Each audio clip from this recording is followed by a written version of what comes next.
ये हो गया हमारा पिठा।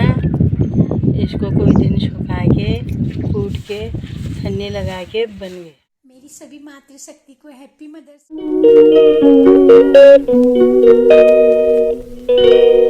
यूट्यूब फैमिली, बड़ों को प्रणाम, छोटों को ढेर सारा प्यार। मेरे YouTube channel Pushpa Dusad blog में आप सबका स्वागत है। मैं उम्मीद करती हूँ आप सब स्वस्थ होंगे, मस्त होंगे। आज फिर से आ गई एक नया ब्लॉग लेके आप लोगों के सामने।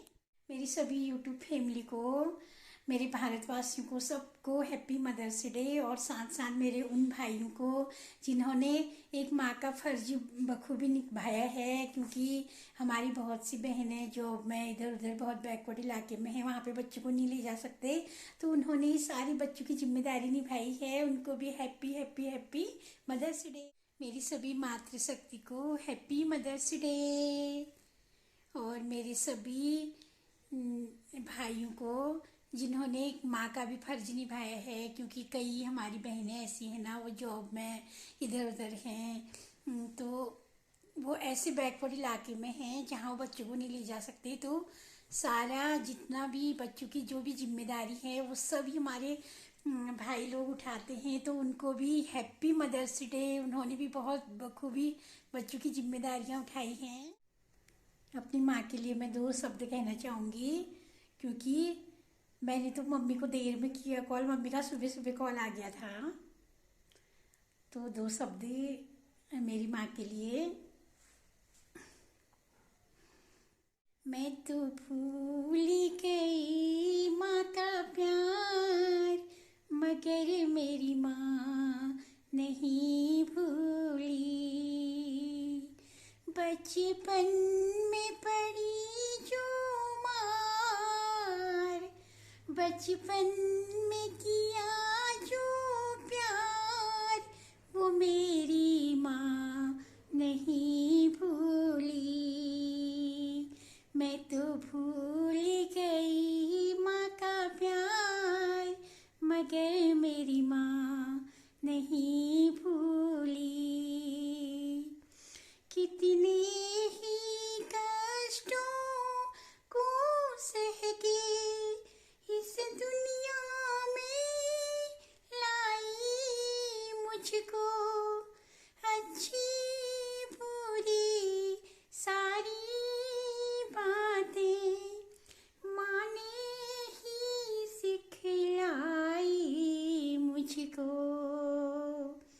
मैं तो भूल गई माँ का प्यार, मगर मेरी माँ नहीं भूली।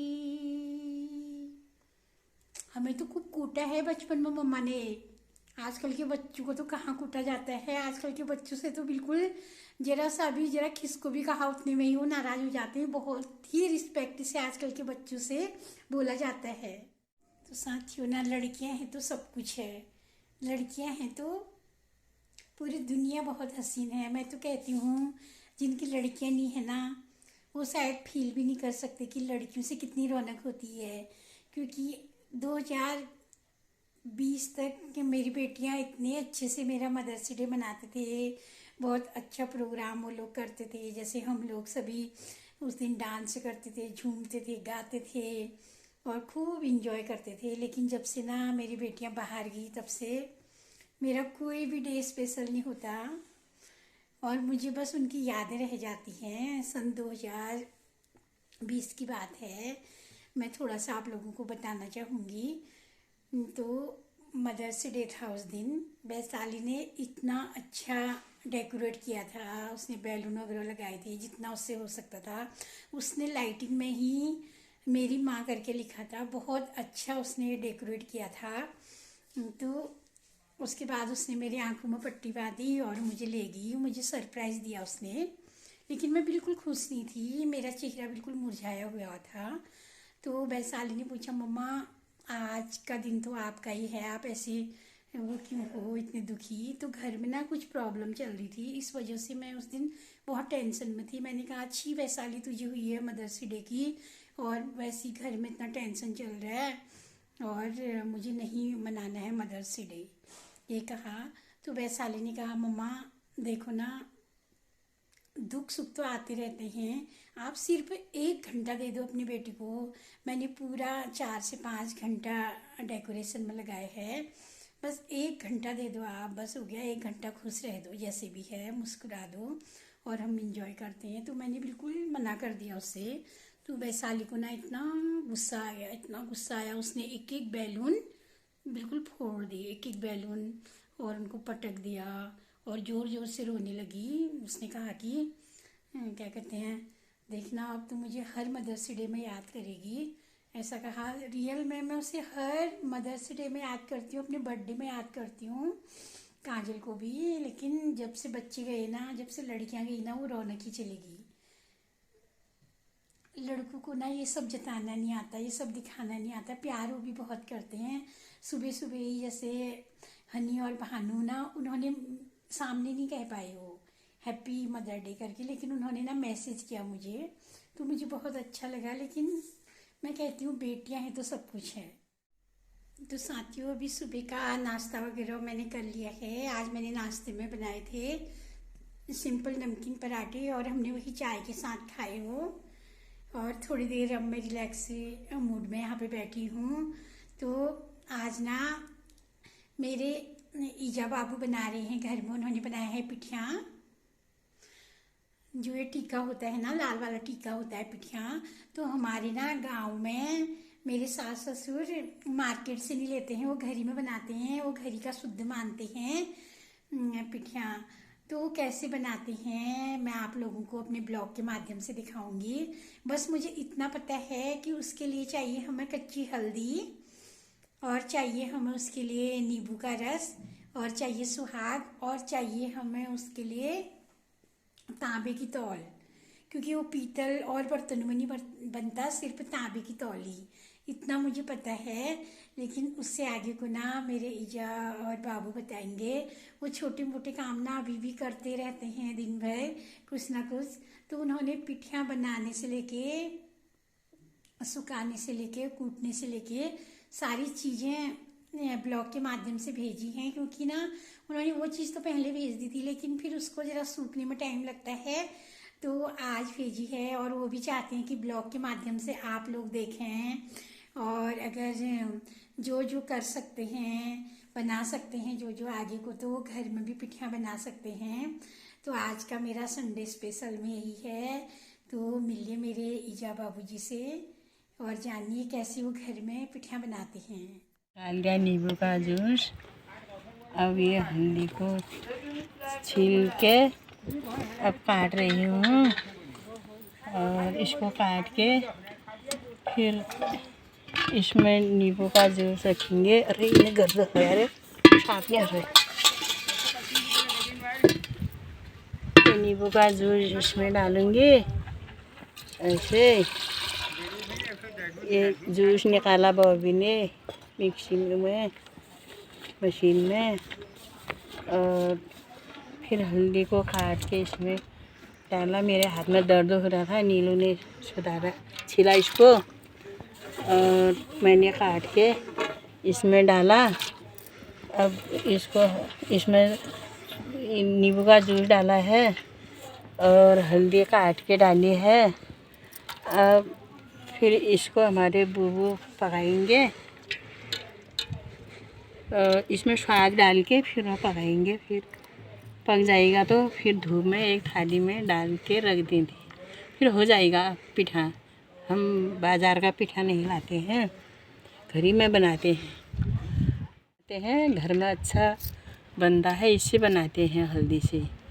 और पीला कुमकुम भी हम घर ही में बनाते हैं ऐसे, उसमें स्वाद नहीं डालते हैं। जूस में पका के पीला कुमकुम बन जाता है, बस ऐसा ही है।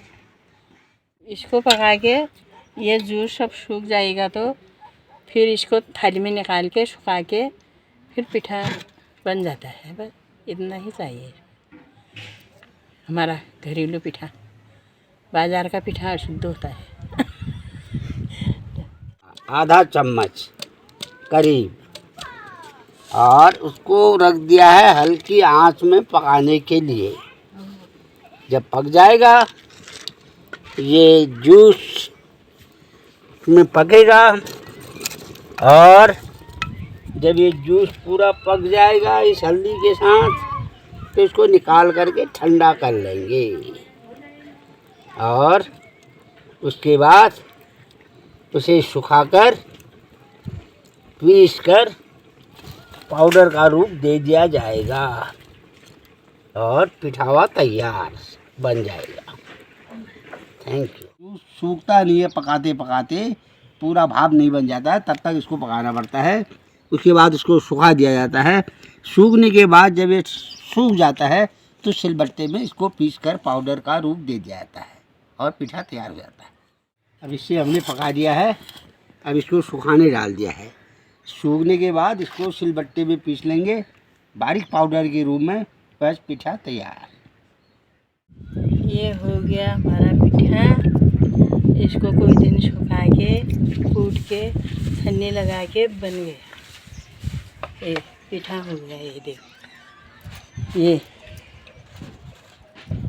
बन गया। बस दो साजी काट रहे हैं यहाँ पे सब्जी है। पूछती हूँ क्या काट रहे हैं करके। क्या काट रहे हो दो साजी? आलू। हैं? आलू। ये झूठ क्यों बोलती हो? हाँ बताओ ना क्या काट रहे हो? केरल करेला। अच्छा, तो साथियों जैसे ही मैं कमरे में आई मैंने कहा बच्चे सोए नहीं सोए, क्योंकि टाइम हो गया था क्या कहते हैं 10 बज के हो गए यहाँ के 40 मिनट। तो मैं देखने आई तो सच में मुझे बच्चों ने ना एक प्यारा सा सरप्राइज दिया है। बच्चे मेरे लिए केक लाए थे, मुझे कुछ पता ही नहीं था। नहीं तो ना थोड़ा बहुत मैं तैयार हो लेती। फिर मुझे ना तैयार होने की बहुत शौक है वैसे तो। मैं घर के कपड़ों में हुए नहीं तो थोड़ा साड़ी हाड़ी कुछ पहनती, थोड़ा एक वो करती। लड़के ना कुछ बताते ही नहीं है, ऐसा कुछ भी नहीं। तो मेरे लिए केक लाए, मुझे इतनी खुशी हो रही है। मैं तो सोचती थी वैशाली और काजली मुझे प्यार करते हैं, मुझे तो हनी और भानु भी बहुत प्यार करते हैं। और ये प्यारा सा केक लाए हैं बच्चे मेरे लिए। Thank you Honey, thank you Bhanu. आओ फिर, क्योंकि ना मैं तो सुबह शाम का ही खाना बनाती हूँ। दिन में तो भानु और हनी को आप ही खिलाती हूँ। आओ ना, आप भी तो उनकी मम्मी हो। आओ आ जाओ। Happy mother's day. Thank you बच्चा। खिलाओ रे। तुम लोग नहीं खिलाओ, तुम्हें खाओ। तुम नहीं खाओगे क्या? तुम खाओ।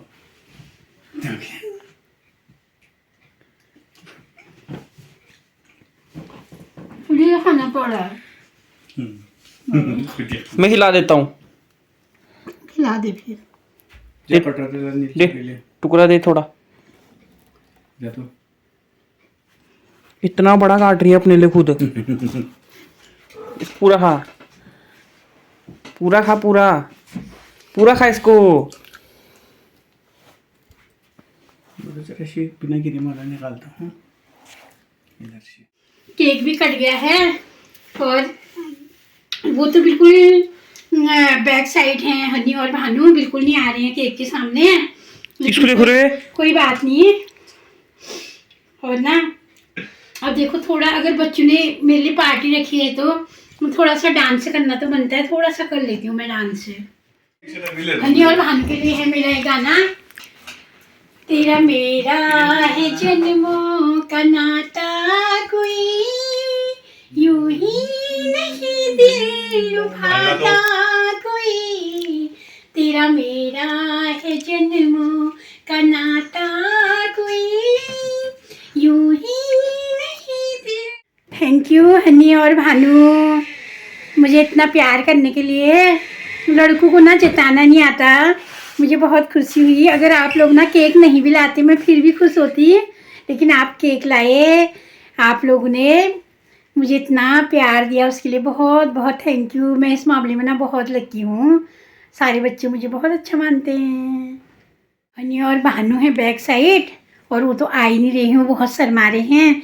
तो एक छोटा सा गाना गा लेती हूँ मैं अब, क्योंकि जहाँ से केक कटा हुआ तो एक हल्की पार्टी तो होती है। अकेले ही करती हूँ साथियों। पता नहीं कब मेरे बच्चे सामने आएंगे ब्लॉग के और कब मेरे हस्बैंड खुल के सामने आएंगे, ये पता नहीं। लेकिन आप लोगों को ना बुढ़ापे तक मुझे झेलना ही पड़ेगा, ऐसी ही मैं जैसी भी हूँ। तो अब 1-2 लाइन का गाती हूँ, बस हो गया। बच्चे मन के सच्चे, बच्चे मन के सच्चे, ये वो नन्हे फूल हैं जो भगवान को लगते अच्छे, बच्चे मन के सच्चे, बच्चे मन के सच्चे। तो साथियों, अब यहीं पे करती हूँ अपने ब्लॉग को समाप्त। आप लोगों को आज ईजा बाबू ने जो पिठा बनाया उसकी विधि कैसी लगी, और मेरे हनी और भानु का सरप्राइज केक कैसा लगा, आप कमेंट में ज़रूर बताएं। अगर आपको आज का ब्लॉग पसंद आए तो प्लीज़ लाइक, शेयर और कमेंट करें, और जो पहली बार जुड़े हैं वो सब्सक्राइब करें। बाय बाय, कल फिर मिलूँगी आप लोगों से एक नए ब्लॉग के साथ।